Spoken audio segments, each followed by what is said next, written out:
Hello, everyone. It is Friday, August 22nd here on the Her Hoop Stats podcast. I am Jamie Steyer Johnson, and folks, we have a treat today because we're going outside of the usual rotation. I know it's always a little bit of a mixed bag, a little bit of a fun surprise every time you open your podcast apps or YouTube to see, all right, who's on Her Hoop Stats today? But we've got a brand new face today. We've got Cassandra Negley from Yahoo Sports covering the W nationally. Just someone who obviously gets to cover a little bit of everything in the WNBA space. And it's always really fun to get those kind of different perspectives. So, Cassandra, thanks so much for joining us today. Thanks for having me. Well, this is a fun one because as we were kind of talking before we started recording, it's just a crazy time of the season. Like there's so much going on. The race for the playoffs is hotter than ever. And every game matters. Every game has massive implications. We're coming off of a night where the New York Liberty dropped down to fourth in the standings after losing to the Chicago Sky. You've got the Atlanta Dream picking up another win over the first place Lynx, who have built up a solid cushion to this point, but 5.5 games certainly looks really different than like 7.5, which is what we've seen the rest of the season. So let's just keep it broad and start from there. Who are you really looking at as we get down the stretch in this season? Is there anyone that you're looking at like, okay, I think they could be a big riser or a big dropper, or at the bottom of the race for the playoffs that you're looking at like, okay, are they gonna make it? Do you have any sort of hot takes there or anything you haven't really seen anyone talking about? You know, my hot take like a month and a half ago was that the Aces would not make the playoffs. And that's the biggest riser right now. Like, I feel like every time I wake up in the morning, if I haven't watched the West Coast games, like if I've fallen asleep early on the East Coast, there is a new like 2, 3, or 4 seed, which is absolutely wild. I mean, it looks like right now, I'm not looking at everyone's schedule down the back end, but like, could the Aces take the number 2 spot? I feel like that's a conversation now. New York just falling. But like you said, I do love the end of the race too, because you have like the Storm have dropped precipitously. The Sparks are a fun story, having on Cameron Brink back and like Kelsey Plum saying the truth there that maybe they should play some defense. I think if they play F in defense, they will make the playoffs. Maybe that's my hot take. That I'm 100% with you, and I'll start kind of with the Aces there. And yeah, I definitely was in a similar spot. I don't know that I was quite ready to say I didn't think they would make the playoffs, but you had to have the conversation. Like it was you kind of had this belief that based on what we've seen in the past and based on what their personnel is, it was like, okay, it's hard to believe they wouldn't make the playoffs. But the way they had been playing, the way they were trending, it was like, I mean, you can't say that it's a guarantee. And they flipped the switch. I mean, obviously, Asia Wilson is Asia Wilson for a reason, now leading the league in win shares with 6.8, and that's on a team that has won 23 games. So certainly plenty of those wins can be attributed pretty directly to her. But beyond that, I mean, she is averaging a double-double, 3 assists per game, over 2 blocks, a steal and a hat. Like she does it on both ends of the court. This isn't new. What is new is getting consistent production from the rest of the team. And especially, I think the biggest difference I've seen, the 2 biggest differences I've seen is Chelsea Gray returning to form. Yes. And reminding people you don't get the nickname point guard for no reason.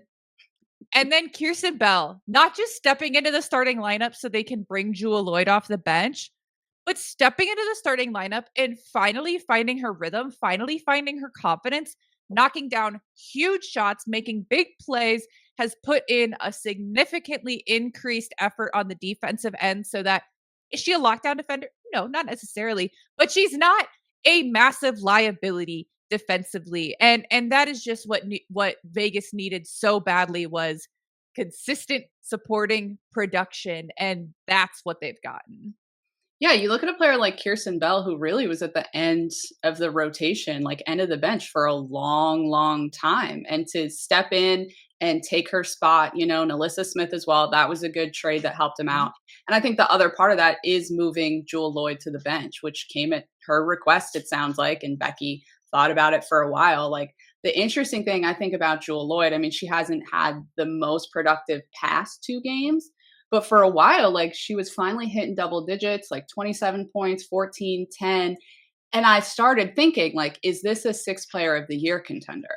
She is not because she will have started more games than she comes off the bench Mhm. by like a couple.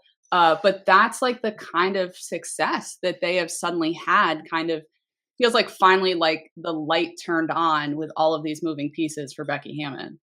Yeah, and it's really interesting just to watch that when you do have so much returning from your past years. And so I think that some of the movement in the offseason was maybe a little bit undersold, underrated for the impact it could have on the team, for losing Kelsey Plum, losing Mhm. Alicia Clark, and so it took some time to figure out what their rotation was, what people's roles were. Obviously, I mean, when you decide, okay, Jewel Lloyd, your role is to come in and be a huge spark off the bench, like that's a significant shift. And you also mentioned Alyssa Smith. I mean, that's been perhaps the biggest turning point of the season is getting her in there and getting consistent rebounding and someone who can contribute offensively in the post with Asia Wilson, someone who I'll admit, I do this too. I forget Melissa's 6'4" just because Yeah.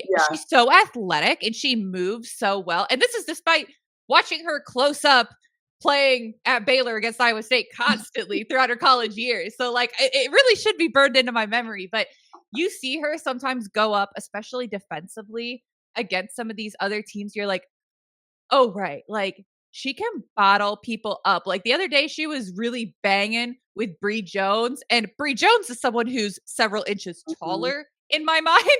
And so I was like, I really need to, like, get a grip on what I'm looking at right here because what's in my mind is not the reality in front of me. But I mean, Melissa Smith, that's a great point, has also been such a major just effort piece and truly game changer for the Aces. All right, so let's kind of shift gears here because we talked a little bit about the top of the standings. I also will say you're right. There is a very, very solid chance that Vegas could move into the second seed because right now the Lynx have a cushion.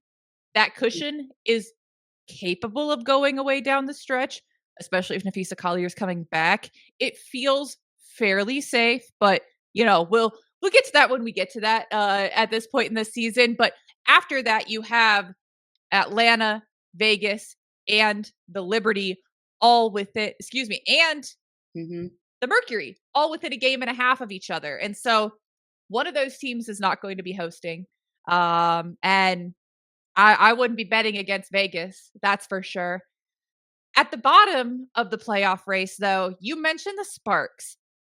And man, the Sparks are one of those teams that all season it's been high, low, where you see what people can do, but then they have a bad matchup or they have a bad game and it's just they fall flat. They found some consistency. They found maybe the middle ground, and having Cam Brink back defensively certainly helps that. What have you seen from the Sparks more recently that kind of leads you to believe, yeah, if they get that defense really going as a whole group, I think we've got a playoff team.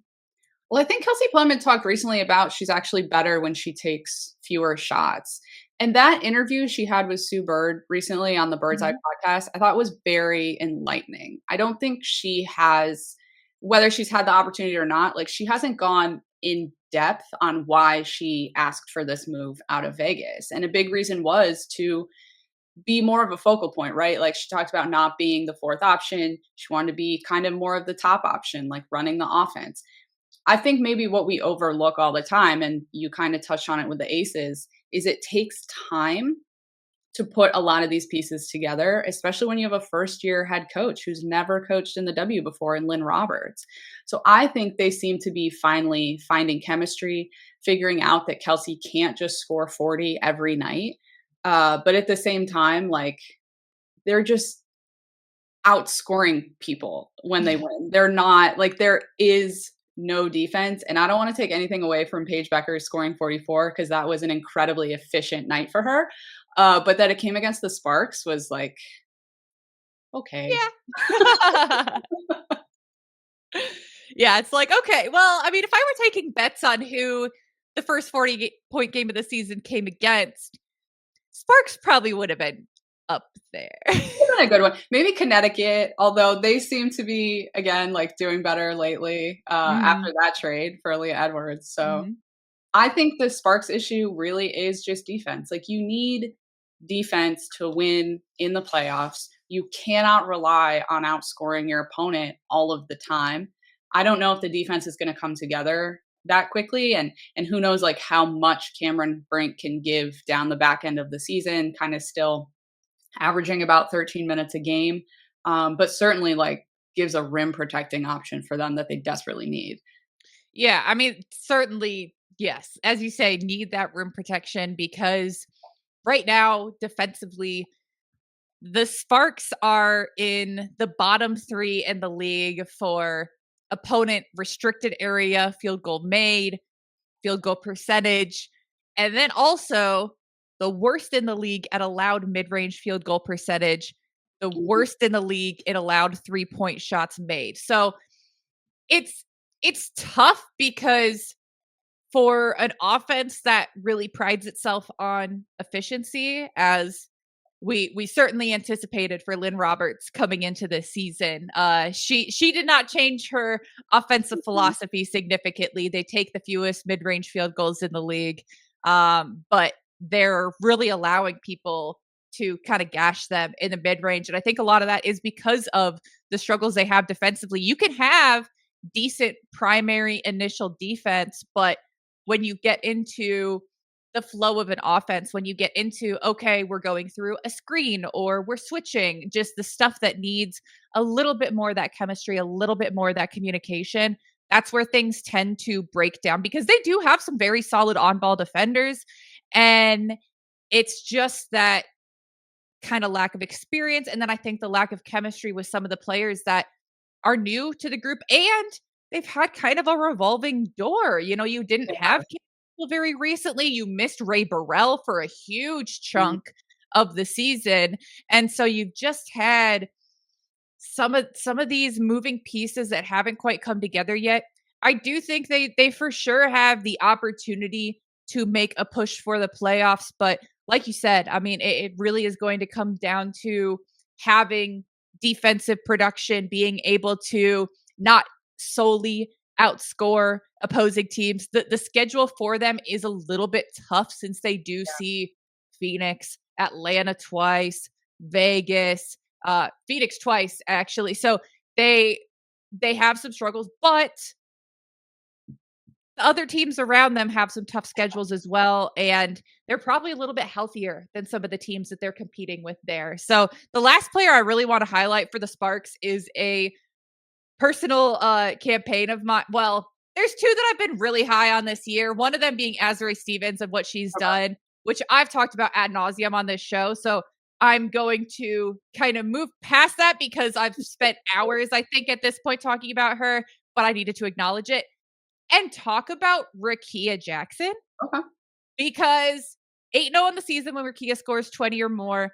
I had a post the other day where I said, I want Rakia's game to get the kind of recognition that her looks do because I see her fit pics going viral. I see her tunnel fits going viral, but I don't see nearly enough discussion of the way she's elevated her game, the rhythm she's found, and how crucial that is to the Spark success. And it goes hand in hand with what you said.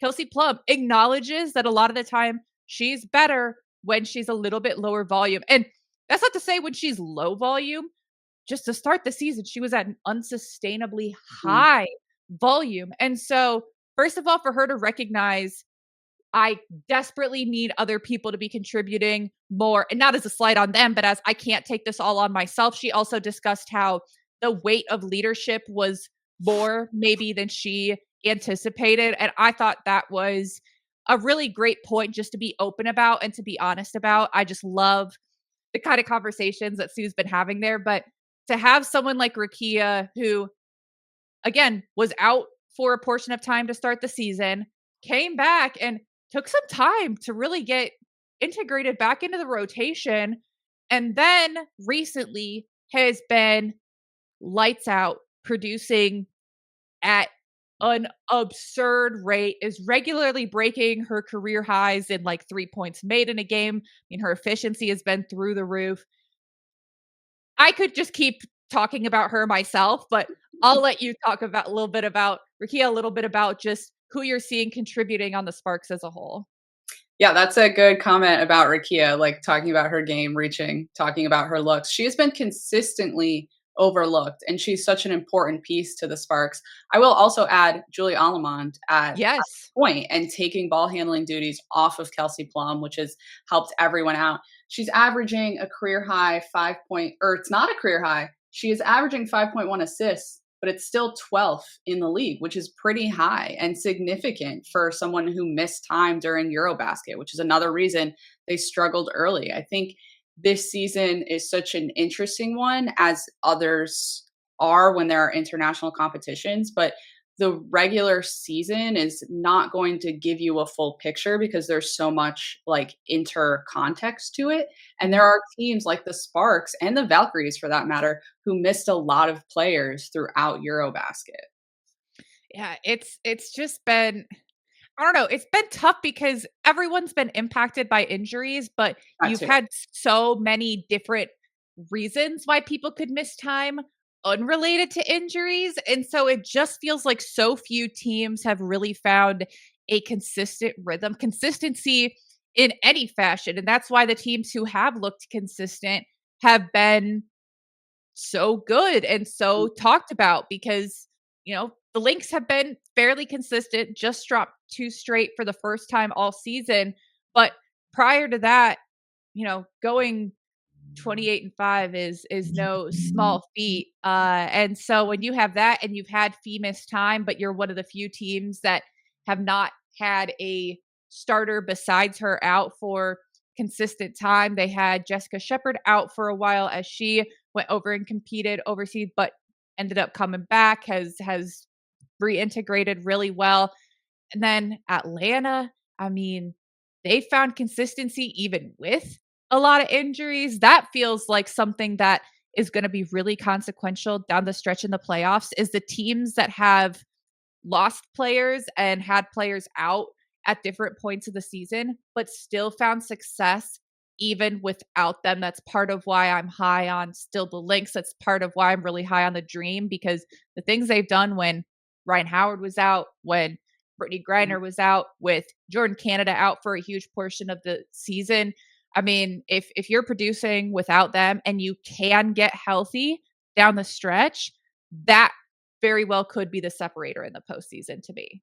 Yeah, you never want your stars to miss time during health, but to like involve the Caitlin Clark of it here, when she was first injured, Stephanie White was correct. Like, this will make Caitlin Clark better. It will make our team better because the bench has to step up and take those minutes, be put in those situations, late game situations where there is no other option, or close games, or how to close out a game, what have you. I totally agree. I think if there's a team like New York who can finally get healthy for the playoffs, well, now they've had what, like 3 players who have had to take on extended minutes because of so many injuries to the bench. Well, now they have, 12 players who are ready to go and ready to produce and ready to live up to the standard that New York basketball has set.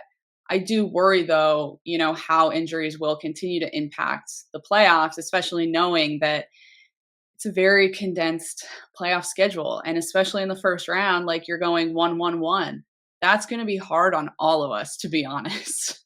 Yeah. Yeah. I mean, no kidding. You talk about trying to track it, trying to adjust your sleep schedule for potentially having games from East Coast to West Coast to East Coast, like Yeah. all of that, and not to go like the, "Oh, poor us," like, watching or going to cover things in person, but it's definitely not easy, and that's before you get even to the impact on the players, and it's tough because I talk about, okay, if you could get these teams healthy, that is a really big if, because we are already in a season where you have the most games they've played in a regular season yet. There hasn't been any extension to the regular season to really compensate for it.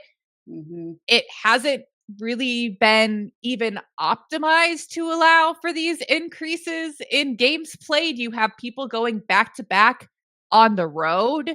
You have people having to go from coast to coast from one game to another. You have then in season series essentially of playing the same True. opponent multiple times in a row. And in a very short span of time, like, because it's not even just the Lynx and the Liberty. Like, there's a lot of teams that play the same team 2 to 3 times within a 2-week span, and it just that part is not as much related to injuries and such, but everything else, it just I'm not the one making the decisions. I'm not the one who has that responsibility. I think it I have to believe it could be better, but Yeah. the way it is now, it's really, really hard to recover from injury within the course of a season. If you're out for a quote unquote short time, if you're out for a week or two, you can still miss 5 to 6 to 7 games, Yeah. like the way that this schedule is. And then if you're in a team who is making a push for the playoffs and you start to feel that pressure, I've been really impressed that it seems like Indiana has maintained that kind of steadiness and composure regarding Caitlin's return, because for a long time it felt like, okay, you have Ari, you've got Sid, you have everyone else holding it down. And so I said, what a luxury that is for it to not feel like they have to rush Caitlin back. At this point, it's got to feel fairly dire because not only is it, oh, we want to be in a good spot, there is a very real chance the Fever could miss the playoffs. They are right in kind of that scrum for the last 3 spots in the playoffs. And so I've been impressed that they don't seem to be rushed by that. They seem to be taking a measured approach. And obviously I don't know what goes on behind the scenes. I'm sure Caitlin's like raring to go, but at least they seem like they're setting up okay for her. If they bring her back, it likely would be for the postseason as well. They're trying to avoid, okay, coming back, not coming back, coming back, not coming back. But it's just not a luxury that everyone has, that every team has. It's not even a luxury they really have. They just are allowing themselves to do it.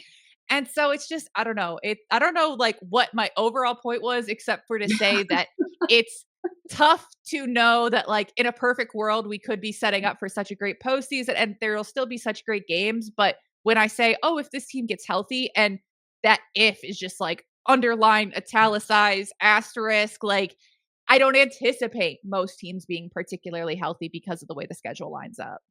And even if they do return, right? These players do return, like how healthy are they? Like how much have they built up for the playoffs? You have to take it with a grain of salt because players are negotiating a CBA and there's certain things, they would rather see in it than not.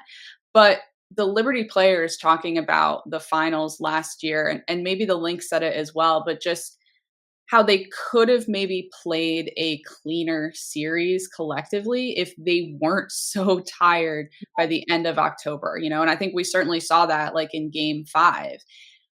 You do like start to think as you're heading into the playoffs, like there's so many injuries to so many stars.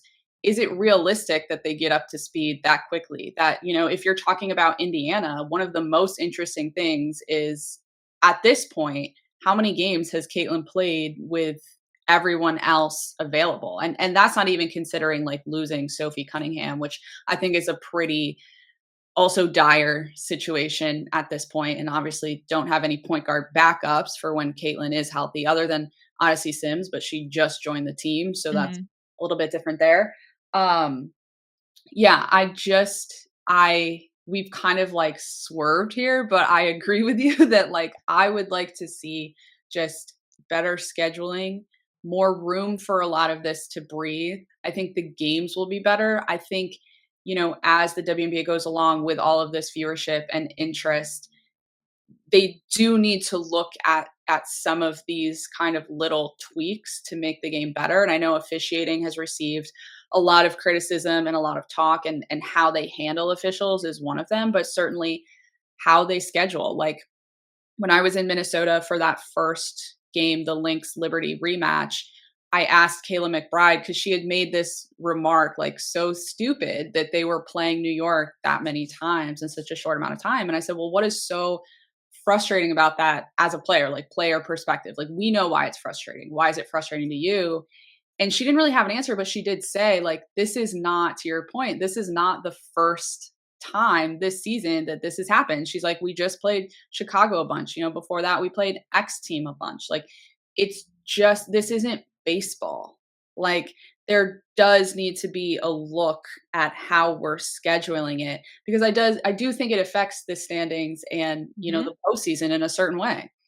Yeah, I mean, my big thing on sort of the scheduling has been that having this kind of unbalanced schedule where there's not even really an attempt to make things fairly even as far as distance between games for people, and playing teams at different points of the season, is that it's very far from equitable because you have significant impact at different points of the season. And so if you catch one team at a specific time and it's the same, matchup over and over again, say that you have someone who's out for 2 weeks and you play the same team 3 times in that 2 weeks, well, that team is going to see a very different version of you than anyone else. And so, yes, that's something that happens regardless, but when there doesn't really seem to be a lot of effort put into spreading out games and having a top to bottom, like, cohesive or even schedule where, okay, you're going to face teams in the beginning of the season and the end of the season and a couple times in between, like, that just doesn't seem to be not even prioritized, but considered, period. And that can allow some weird skewing in the standings. And I think about the Aces, where if you're a team that got to play the Aces a bunch early in the season, you're thrilled because you picked up games when they were still struggling. Mhm. Maybe you picked up a season series against them. And then when they really find their rhythm later, if they don't see you again or only see you once in the latter half of the season or three-fourths of the season as it can be, you saw a very different version of the team. And so, I mean, there's obviously a lot of different priorities and kind of, as you said, ended up on a little bit of a tangent, but it's because I want to talk about, okay, these teams at full strength, what could we be seeing? But you can't even really do that. Like, it's not in good faith because that's, like I said, just such a big if. And it doesn't have to be as difficult as it has been to bring people back. I just think there needs to be a little bit more holistic of a consideration. And the final series from last year is a great point. I don't know how we can possibly expect anything close to the best product when we have now extended the regular season and the finals. And last year, we already saw the impact of that on the quality of play. Yeah. So I do have reservations. I do have concerns. Like I said, the postseason's always going to be fun. But in the back of my mind, there's always this little like, what if? Like, what if any of these many, many issues that stack up could be a little bit better? How much better of a product could we get? Yeah. Completely agree. All right. I will get off that soapbox to allow you, if you have a soapbox of any kind. Oh, I always like to get some perspective here. You, as you said, you travel, you get to go to yeah. different venues, different people. And I'm sure you get plenty of very fact-based and respectful comments considering you cover the W as a whole, and engagement from the fans of the W. Uh, if you were to be speaking to these fans, what do you wish that people like understood a little bit better, or just resource things about the league you just wish people understood or had the opportunity to know better than maybe what is sort of common knowledge right now or kind of acknowledged right now? Yeah, that's a good question. What do I wish people knew more of? I mean, I think like I don't know if this is quite answering your question, but since you like brought up fans, I think like especially as we head into award season, like journalists, capital J journalists, people who cover this league, like we take this job seriously, Mhm. right?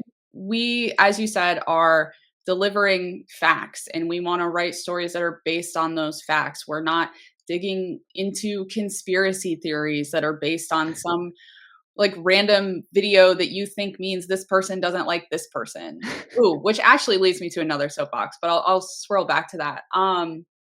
When like we're voting for awards, I know a lot of the voters because they put out ballots and because I know them, I run into them. Like we take that really seriously. We're not voting based on who we like or enjoy or, oh, I like talking to this person, they deserve an award. Like, no, we take that seriously and we have different ways of approaching it, but it's not just nothing to us. We have our Mhm. reasons. When you have like 150 some odd people in a league, like some people aren't going to like each other. It's fine. Not everyone is like besties, and that's okay. Like, I don't know why that is so hard to understand. Like, you are not going to meet 150 people in your life and be like, I love that person. They're great. Who cares? And the other element of that to me is you have to be able to understand if you're watching a professional sport that the way people are in a game and the way they Sure, are on yeah. the court is not who they are, how they are off the court. Like, how Yes. many times do you see people get after it in a game, in a play, and immediately after the game, they're chopping it up?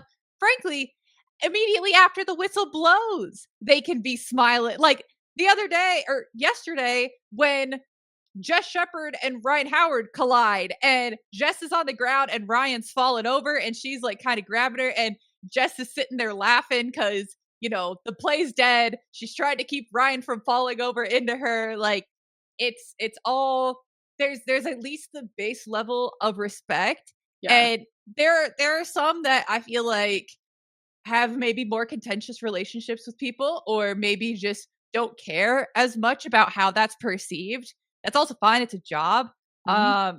But I'm 100% with you. Like, as someone who's been courtside covering it, been around teams, like, I mean, kind of seen every side of it. It's like, I'm sorry. Are you the same at your job as you are at home? Even if you're friends with a coworker, are you the same with your coworker as you are if you hang out outside of work? And I would posit that if your answer is yes, that's not a good answer, I think mostly. So, I I won't even get into the whole uh woman part of it because I think that they're held to a very different standard than men's sports. But I think that you are completely right. People cannot all love each other, holding hands, singing "Kumbaya," and at the same time, what you see on the court, if they aren't holding hands on the court, that doesn't mean they aren't very good friends off of it. So let's, frankly, it's not even our business. Enjoy the game, watch the game, stop writing fan fiction. Just enjoy the basketball. People are crazy, man. I It's don't it's know. I have one more actually. by all Everyone means. just like go outside and touch grass. Like, like social media is not the real world. Just go out and like find additional hobbies, not other hobbies, additional hobbies. Yeah. And watch basketball with other people maybe that That can be fun. aren't as engaged maybe or are fans of different teams than you.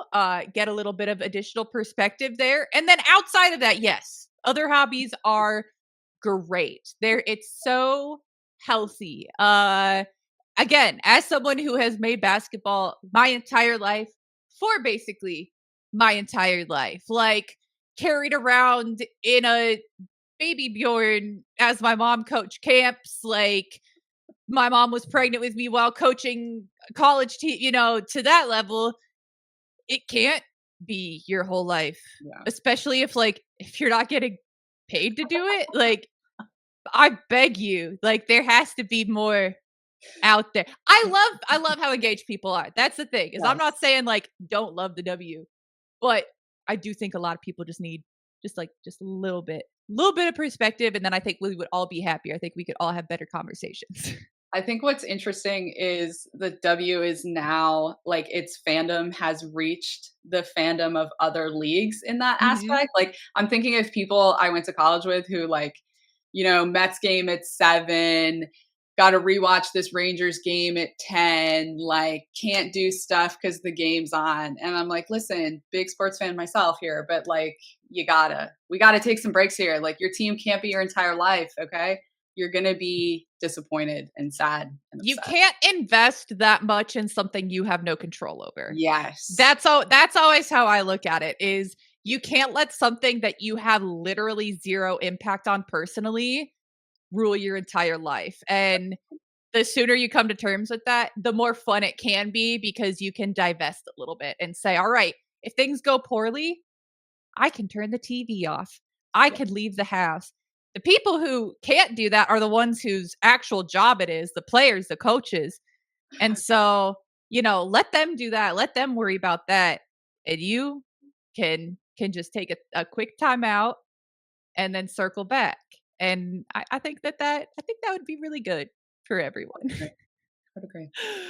All right, Cassandra, we've covered just the widest range of topics I think humanly possible in 40 minutes, and it's been a true blast. So, for everyone who wants to continue to get your insight and your thoughts, where can you be found? Where would you like to be found? At the Yahoo Sports website, sports.yahoo.com. We have a new TV channel launching, which has kind of all of our videos from everyone at the company. So you can check out there. I'm also on Blue Sky uh, and Threads and Instagram. And I think all the things at Cassandra.Negley. All right. Awesome. Well, thanks so much for joining us today, folks. I am, as always, Jamie at JSteyz, JSTEYZ on every platform. Make sure you are following Her Hoop Stats. They are at Her Hoop Stats, basically anywhere you would be trying to find them.